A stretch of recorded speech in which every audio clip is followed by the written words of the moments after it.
Before you walk away from this thing that I love, that I hope you fall in love with called project management, give me a chance to prevent you to stay. But I must warn you, work will be required. Family, we're just going to jump right into the points. Point number one, overcoming imposter syndrome as a project manager. I've made multiple episodes on this, but I know this is something that runs rapid, not just even in the profession of project management, in any profession, because of the fact of that you are feeling that you're unqualified or unworthy. I normally see this a lot more, especially when someone obtains a certification, because they have a mindset of what the expectations are. The expectations with regards to being so high that they're like, I'm never going to achieve this. And then they start going backwards. You see, imposter syndrome can really truly emerge and really make you feel a certain way about how you're leading a project. And when that happens, it starts affecting a lot of other areas of your professional career with regards to leading projects. I see it time and time again. Matter of fact, to be very transparent with you, I experienced it. And that's why I can talk to it so well, because when I got certified, I felt like, okay, now I'm certified. Even though I'd been leading projects, all of a sudden I felt like there was an extra weight on my shoulders or my back because of the fact now the expectation level, because now I'm PMP or now I'm CAPM certified, has went up extremely high. But that was me setting those expectations. There wasn't the business, it wasn't the managers, it was myself. So be careful, family, with involving, or I should say, becoming one. Ooh, I like that, with imposter syndrome. Here's my actionable advice. Document your achievements and review them periodically to build confidence. This is so important, especially if you haven't been in project management no longer than 5 years. You need proof, you need receipts, you need evidence that you can and have done this job. And not only done this job, you've done it well. Focus on continuously learning to reinforce your expertise, remind yourself that growth is part of the process. That's another thing. Let me park here parenthetically, family. I get it. I really do, because I've been there where you want to impress, or I should say, impress upon the organization that has made a decision to hire you. But they understand something you don't understand. You're like, well, what is that, ED? What they understand is it doesn't matter your experience, you still will need to understand how they do business, how they lead projects. And then you need to blend that in with the style of how you lead projects. So give yourself some grace. So I know you do it. I know you beat yourself up because I've done it. And I have more than a decade of experience. And I've done it throughout my career until I finally had got to a point where I was like, enough is enough already, because I have to make that decision to say, you know what? I'm growing in this role and I'm going to continue to grow. I'm still growing as we speak today. And my last and final step is, or actionable item, surround yourself with supportive network of peers and mentors who can offer you encouragement and validation of your capabilities. Family, I know you guys always hear me talking about mentorship and networking. I'm going to take care of both of those for you so you don't have an excuse to not have a mentor. I'm going to take care of the network so you don't have an excuse not to have a network. But I'm only going to let a selective few in to start off because I want to see how it goes. But if you're interested, leave me a comment, say mentor. All right, point number two, leading a meeting where you are the least knowledgeable in the room. You know, one thing as a project manager, and this is common, but a lot of project managers don't talk about this because they want to look astute or intelligent in front of you. Me, I'm gonna be honest with you. I'm gonna tell you right up front, hey, I don't understand this, but I'm willing to learn. I don't understand this. I start asking questions. Your job is to be a facilitator, point blank.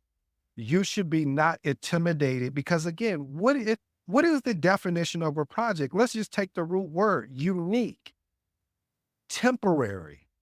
So you're not going to know anything. I don't care if you're the most IT savvy person in the world.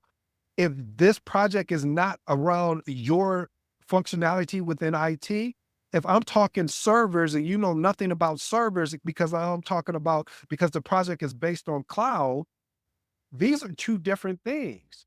Server and cloud is two different things. And I mean on premises or in the cloud.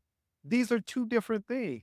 So give yourself again grace and understand when you are leading a meeting, you will be the least knowledgeable in the room. But your ability to be the least knowledgeable in the room gives you your strength as well, because it gives you your strength because it allows you to ask questions, to be curious. You know, I've even had it where you have some IT technical resource and they'll start talking extremely technical. And I say, hey, that sounds great to somebody that can understand that. And I know your stuff because you wouldn't have been able to deliver it to me like that. But could you break this down like if you was talking to your mom about what you do, or your dad or your uncle or a family member? Matter of fact, talk to me like it was your child. See, a lot of project managers are nervous to feel like they're beneath or less than. I have no problem saying when I don't know anything because I know I'm willing to learn it. Okay, let me get off my soapbox. Here's my actionable advice. Focus on being a facilitator. Prepare by understanding the objectives of the meeting. Here's the key thing. Ask open-ended questions to guide discussion and summarize these key points for clarity. Avoid the pressure to know everything. Again, I'll repeat, avoid the pressure to know everything. Your role is to connect the dots, not to be technical. If your job was to be technical, they would have hired, you should have been the SME, the subject matter expert. If your job was to be technical, they would have hired a technical project manager. But most of the time, when you have somebody that is a super technical, because I work with those, super technical project manager, they have a tendency, no fault of their own, to want to do the work, but then they also have their work as well to work through. So again, give yourself some grace, give yourself some opportunity to learn, and avoid that pressure that I know is building up every time you're leading a new project, or even you're in a project and you feel like you're lost. Point number three, addressing a lack of technical aptitude. Again, I'm gonna address this as well. Not being fully tech savvy can be challenging in project management, especially when you're dealing with software or tools. However, even though this can be challenging, you still have an opportunity to do something what most people won't do. And here's my actionable advice. Identify the technology you're struggle with and schedule dedicated time to learn it. Leverage online tutorials, ask a tech team for a brief training session, or pair up with a tech savvy team member. That's what I do. If I don't understand something, the person that I'm asking questions and you're like, oh yeah, this person really knows their stuff. I'll schedule a one-on-one with them. Hey, listen, I want to get up to speed and understand the technology aspect of things. I'm going to come up. I'm not as smart as you when it comes to this. I'm willing to learn. I'm willing to buy you lunch or whatever it's going to take so we can have that one-on-one conversation. Cause I know that I'm borrowing your time that I can never get back to you. So if you don't mind, I would love for us just to have a technical discussion, and I'm going to take notes and I'll send you the notes that I took so that your time wasn't wasted. If you're open to it, I would also like to record the call. So if I'm ever stuck, I can go back and say, oh, well, that's what he meant when he said on-prem. Oh, that means the server is on premises or in the cloud. Which are you using, Azure or AWS?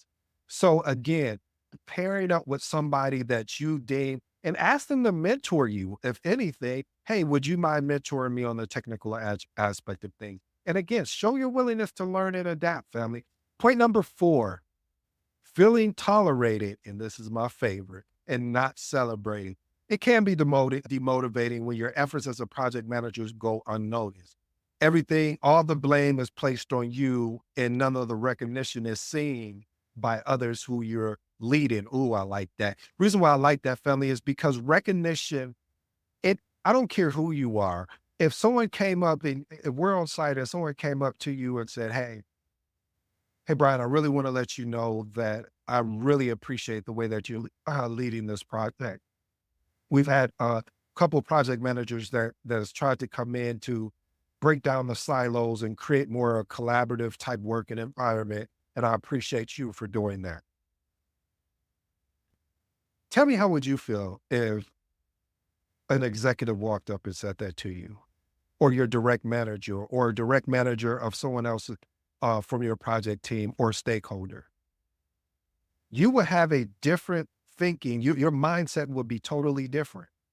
Here's my actionable advice. Seek feedback proactively from your team and stakeholders. Number two, highlight your accomplishments during reviews by showcasing how your actions positively impacted project outcomes.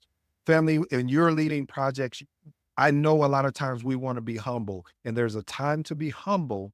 And then there's a time to say, hey, let me show you the impact that I've had. Let me show you the influence that I had. We were all in silos. And then I was able to get teams that normally wouldn't even want to talk to each other, and they're trying to solve things through email. Now we're collaborating and we're working through problems as a team instead of individuals.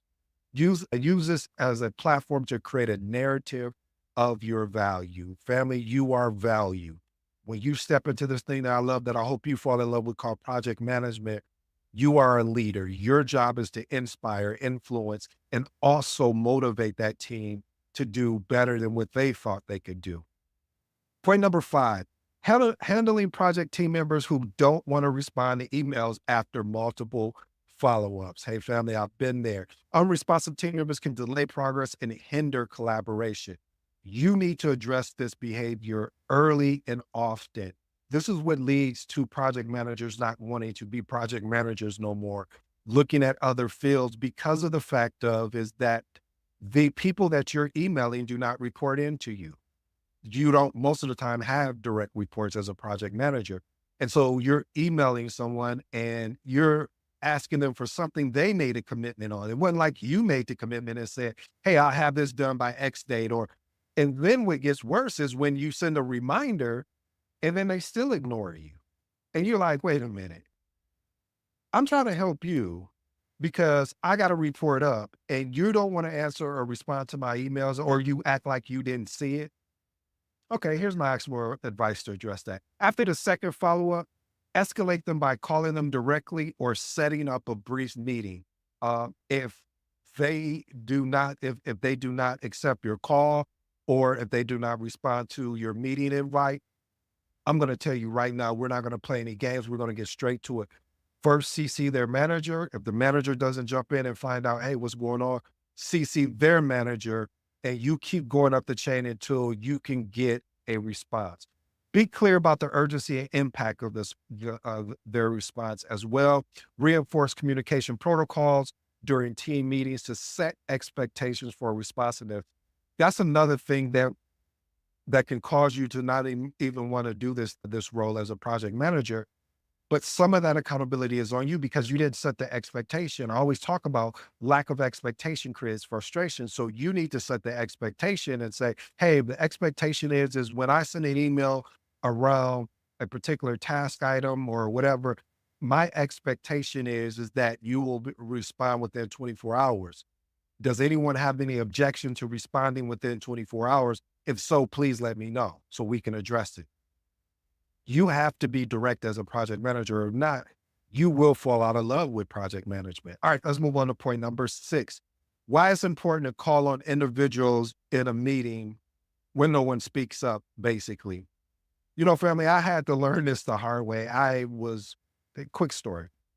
So I'm leading this project and we would have meetings, our weekly meetings, and we would get there. And before the meeting, I would send out a request. Hey, these are the things I'm looking to talk about. Could you guys add some more agenda points so we can have a really solid meeting? Nobody will respond. Okay. Next meeting, did the same thing.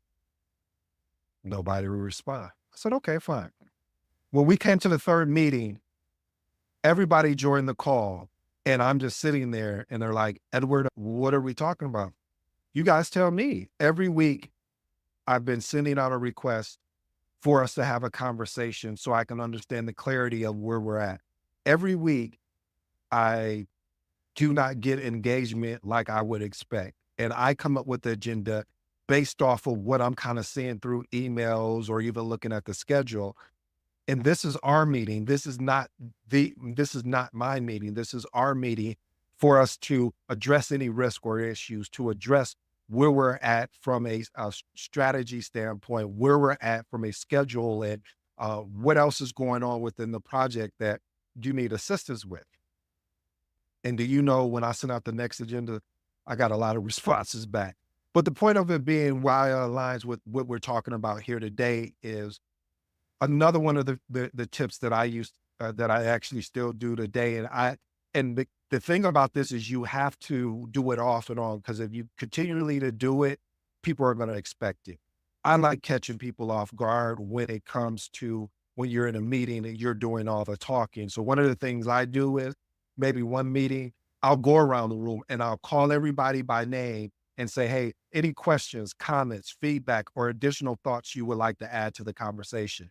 If they don't say anything, no problem. And I'll just go around the room. And some days I won't do that. I'll just say, hey, thank you guys for coming out. If anything comes up, please feel free to reach out. And then they get comfortable. And you don't want your team members to get so comfortable that when you do call them, going into my actionable advice, is you want to make sure when you're noticing that you want to have open-ended questions to create a prompt discussion.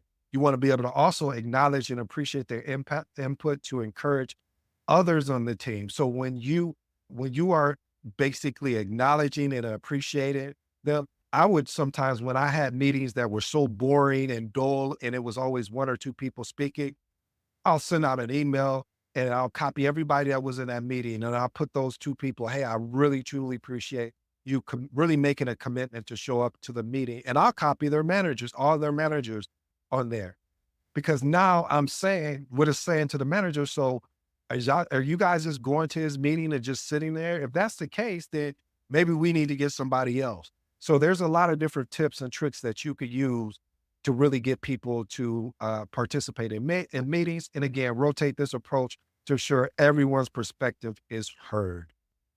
Point number 7, fighting off self-doubt. Message, if you're new to the episode, anytime that I say message, this is a point you want to listen to. This is a point, if you're not driving, please take the time to hear all the words, every word that I say, because I definitely believe we all go through this. If you haven't had self-doubt as a project manager, then that means you have not been through really doing project management. Leading a project that you have no skills can set or trigger self-doubt. Have I been there? Absolutely. And the reason why I've been there is because of the fact of facing tight deadlines, deliverables being complex, or me not even understanding the deliverables, people, resource constraints. And I'm creating all of these self-doubts. I'm creating like, man, I shouldn't do this. I should forget, I'm done with this. Is impossible. I don't even see how we're even going to be able to get this project across. And then I catch myself and say, wait a minute, I got a team here. So we're going to collaborate. We're going to work together. We're going to figure out what we need to do to execute to make sure this project is a success. Here's my actionable advice. Reflect on past successes again and write down the challenges you overcome. Remind yourself of the skills and expertise that got you to this point. And family, regular positive self-talk. I know sometimes it can be challenging to talk positive to yourself, especially when you're in the state of mind of you have self-doubt. But put on something that will trigger that, a motivational video, or read a motivational book just to get that, that habit. So you stop having these negative self-talks with yourself, because it's not doing you any good. It's actually making it worse. So what's better? Why don't you just go ahead and find a positive or motivational type video that you can listen to help and give you some type of encouragement. All right. Point number 8, emphasizing the importance of leading people over mastering every detail. This is really to my new project managers. When I say 0 to 5 years, they have a tendency to feel like they got to know every detail.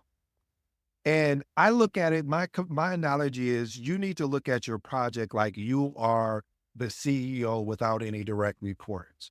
And CEOs, they don't know every minute details.